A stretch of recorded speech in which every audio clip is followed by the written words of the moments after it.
Welcome students. जैसा कि हमने एक टॉपिक डिस्कस किया था इलेक्ट्रिक करंट का, तो उसी से रिलेटेड एक प्रॉब्लम सॉल्व करते हैं।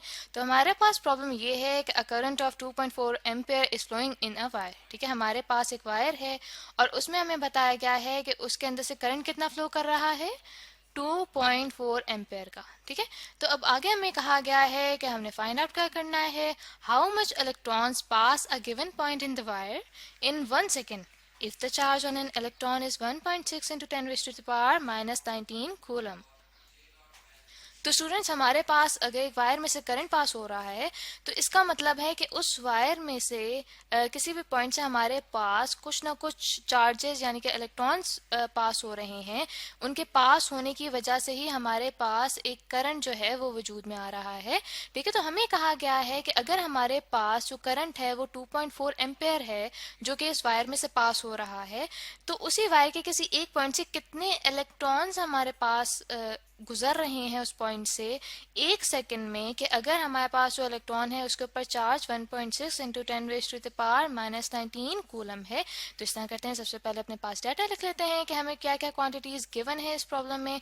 सबसे पहले हमें बताया गया है कि जो हमारे पास करंट है वो कितना है, वो है हमारे पास 2.4 एम्पेयर जो कि इस वायर में से गुजर रहा है। साथ ही हमें कहा गया है कि जो टाइम इंटरवल हमने लेना है वो हमने लेना है 1 सेकेंड।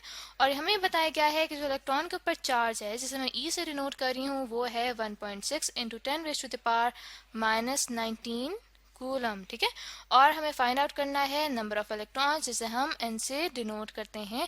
तो स्टूडेंट्स, ये हमारे पास डाटा कंप्लीट हो गया है जो कि हमें इस प्रॉब्लम में गिवन था। तो इस तरह करते हैं, हम सोल्यूशन स्टार्ट करते हैं। ठीक है, तो हमारे पास करंट इक्वल होता है किसी भी पॉइंट से जब पास हो रहा हो वो इक्वल होता है नंबर ऑफ चार्जेस क्यू। ठीक है, कि कितने चार्जेस उस पॉइंट से गुजर रहे हैं कितने टाइम में। तो ये हमें बताता है फॉर्मूला कि हमारे पास एक पॉइंट से जितने चार्जेस एक टाइम इंटरवल में पास हो रहे हैं उतना हमारे पास करंट फ्लो कर रहा है। तो हमारे पास जो यहाँ पे चार्जेस क्यू हैं वो हमारे पास इक्वल होते हैं number of electrons n into charge on an electron E। ठीक है, तो इस तरह करते हैं कि हम यहाँ पे लिख लेते हैं कि हमारे पास करंट I इक्वल हो जाएगा n e divided by t के। तो यहाँ पे जब हम वैल्यूज पुट करें तो हमारे पास स्टूडेंट्स जो n है, n हमारे पास कैसे आ जाएगा, यहाँ पे n को अगर अलग कर दें हम, ठीक है, तो हमारे पास t दूसरी तरफ चला जाएगा, हमारे पास बन जाएगा I multiplied by T divided by E. तो I की वैल्यू हमारे पास है 2.4 एम्पेयर। ठीक है, जो कि मल्टीप्लाई हमारे पास हो रहा है 1 सेकेंड से और डिवाइड हो रहा है चार्ज ऑन एन इलेक्ट्रॉन जो कि है 1.6 into 10 raise to the power minus 19 coulomb. तो जब मैंने इसे कैलकुलेटर से कैलकुलेट किया तो स्टूडेंट्स मेरे पास नंबर ऑफ इलेक्ट्रॉन्स आ रहे हैं 1.5 into 10 raise to the power 19। तो स्टूडेंट्स, ये तो मैंने अभी सॉल्व करके आपके सामने लिख दिया, लेकिन इस तरह करते हैं कि जो हमारे पास यूनिट्स हैं उनको बैलेंस आउट कर लेते हैं ताकि अगर हमने कोई मिस्टेक की होगी तो हमें पता चल जाएगा। तो स्टूडेंट्स, हमारे पास जैसे कि करंट हमने देखा था, हमारे पास करंट इक्वल होता है चार्ज डिवाइडेड बाय टाइम के।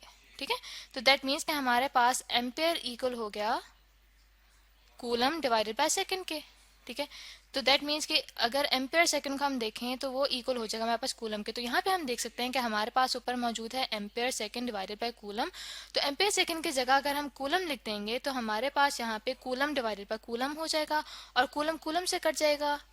तो दैट मीन्स कि हमने जो कैलकुलेशंस की हैं वो बिल्कुल ठीक से की हैं, क्योंकि हमारे पास यहाँ पे नंबर ऑफ इलेक्ट्रॉन्स ही सिंपल आ रहा है जो कि हमारे पास आ रहा है 1.5 into 10 raise to the power 19 electrons. ठीक है, कि हमारे पास एक वायर से इतने इलेक्ट्रॉन्स जो हैं वो फ्लो कर रहे हैं, तभी हमारे पास जो करंट फ्लो कर रहा है उस वायर में से वो 2.4 एम्पेयर है। तो आई होप स्टूडेंट्स कि आपको प्रॉब्लम अच्छे से समझ आ गया होगा।